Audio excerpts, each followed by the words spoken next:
This is our virtual reality pitch for Redbud Branch Library. Redbud Branch Library is one of 27 branch locations that are part of the Dallas Public Library System. It is the youngest of the branch libraries at only 10 years old. The building's design is focused on both environmental impact and full accessibility. The building received a 2012 APA GCPD Accessibility Award from the state of Texas. The staff is specifically trained in people first language and disability etiquette, including appropriate interaction with service animals, familiarity with the ADA, and a respect for privacy issues. Large screens are available for self-checkout, and books throughout the library are in easily reachable range, none on very high or bottom shelves. The branch carries a wide variety of audiobooks and large print books. Redbud is a Silver LEED certified building. A few of its unique features include energy-efficient lighting with daylight harvesting, air conditioning and heating, organic landscape materials, excellent indoor air quality by the use of environmentally friendly materials, and the use of local building materials. Other features are public meeting space seating 100 with kitchenette and restrooms that can be closed from the building for after-hours use, classroom space that can be divided into 2 meeting areas seating 24. This area can also be closed from the library and accessed after hours. Houses up to 50,000 volume collection of books and media, public computer workstations and laptops for public use, free wireless access, 2 self-checkout stations. It is in an urban area of the Oak Cliff neighborhood in South Dallas. Its location next to Keast Park means the whole southern facade of the building looks out onto a beautiful greenbelt. The library is on the DART Red Line and the 47 bus route. Redbud Branch Library is staffed by 6 full-time employees and 6 part-time employees. Their titles are Branch Manager, Reference Librarian, Circulation Manager, Metadata Services Librarian, Children and Young Adult Librarian, Library Information Technology Manager, 4 Circulation Specialists, Assistant to the Children's Librarian, and a Technical Services Aide. The median age of South Dallas residents is around 32 years old. 84.6% of the population is African American, 12.1% is Hispanic, 2.1% is white, 1.1% is mixed, and the remaining 0.1% is listed as other. Only 33.73% of the population is married. 59.5% of children reside in a single-mother household. 30.2% reside in a married household, and 10.2% reside in a single-father household. The top 3 occupations of South Dallas residents include administration, sales and related occupations, and transportation. Jovita is an 11-year-old girl. She is of Mexican and El Salvadorian ancestry. She has varied interests such as ice cream and zouk, a Salvadorian folk style of music and dance, but her main interests revolve around science and technology. She uses the bulk of her time at the library utilizing tech resources such as computers and printers when not reading sci-fi and graphic novels. A few of Jovita's biggest frustrations in the library stem from access issues for library tech resources. Jovita lives in a lower-income neighborhood in South Dallas and attends a Title I school there. She is normally accompanied by her grandmother, who lives with her. Jovita is a prime candidate for this program, as she dreams of becoming a software engineer, though lacks the resources to have access to hardware and tech outside of school and the library. A program like this can help Jovita develop the literacies to see her dreams to fruition.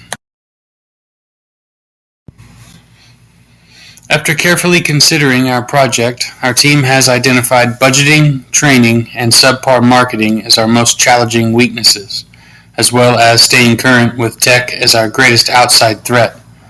That said, we have also identified a few strengths and opportunities to help overcome these obstacles. For one, we have a newer facility with excellent digital infrastructure. Additionally, being located in an impoverished area of Dallas, yet within proximity of higher learning institutions and cultural institutions such as the Perot Museum and UT Dallas, gives us a unique opportunity to bridge gaps in the digital divide and build literacies relevant to today's world. Virtual reality spaces enable children and adults of all ages to explore anything from the microscopic world of single-celled organisms to the depths of faraway galaxies and more. Quote, "This technology advances learning as indicated by students' positive attitudes, engagement, learning outcomes, achievements, and performance across different STEM fields," end quote, Pella et al., 2020.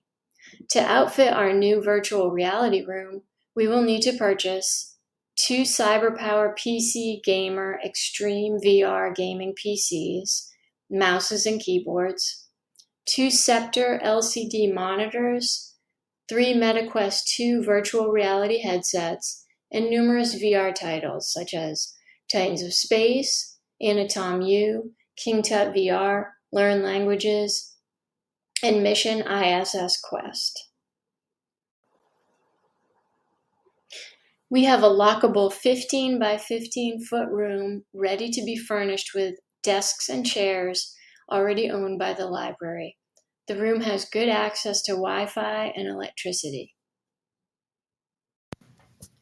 We believe it is in the best interest of our patrons to allocate the majority of our funds to purchasing highly rated, cutting-edge equipment. Our plan is to purchase 2 CyberPower PC Gamer Extreme VR gaming PCs at $949.99 apiece, 2 Scepter LCD monitors at $116.98 apiece, and 3 MetaQuest 2 virtual reality headsets at $299 apiece.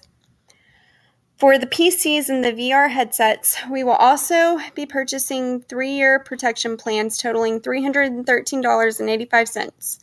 We have budgeted $100 for purchasing various types of VR titles that typically range anywhere from $10 to $20. After taxes, we calculate that the total cost of equipment will be roughly around $3,600. The next best investment we believe we can make for launching this project is marketing. We are looking to hire an existing library staff member to advertise this new program via social media platforms such as Facebook, Instagram, and TikTok. We anticipate in order to effectively reach and maintain our target audience's attention, this person will need to spend about 16 hours a week creating and posting content over the course of 4 weeks. This person will be compensated $15.50 an hour for taking on this task, bringing marketing costs to a grand total of about $1,000. Lastly, we have left the remaining $400 to be used for miscellaneous expenses.